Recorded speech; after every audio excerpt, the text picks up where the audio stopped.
Welcome to our channel. Today we how to connect TransUnion to your Chase credit card detailed guide step by step clearly. To connect TransUnion to your Chase credit card, start by opening a web browser on your device. Visit the official Chase website and log into your account using your credentials.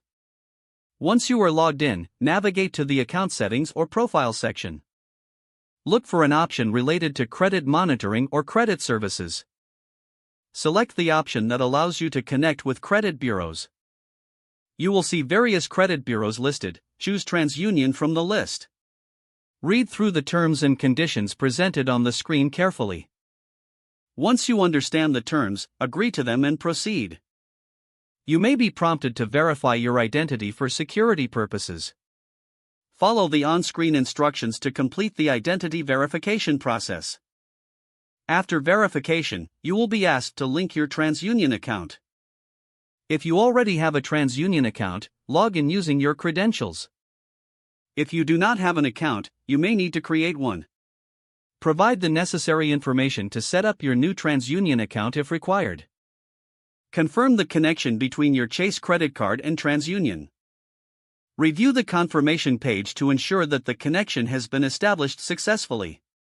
Once the process is complete, you should receive notifications regarding your credit activity. Check back regularly to monitor your credit score and reports through the Chase platform. Always make sure that your personal information is up to date to avoid any issues. Finally, log out of your account for security purposes once you are done. If the page does not load, refresh the browser or try again in a private or incognito window. Make sure you are using the correct email address, then retype it carefully to avoid small typos. If your password is not accepted, use the reset option and create a new strong password you can remember. Check your spam folder for verification or security emails, then complete any requested confirmation steps.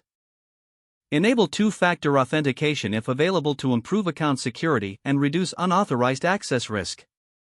After signing in, review your profile details so your contact information and settings are accurate and current. If you see an error message, note it down and try again after restarting your device and internet connection. Log out when you finish, especially on shared devices, to keep your account and payment information secure. Don't forget to like this video and subscribe to our channel for more step-by-step tech guides.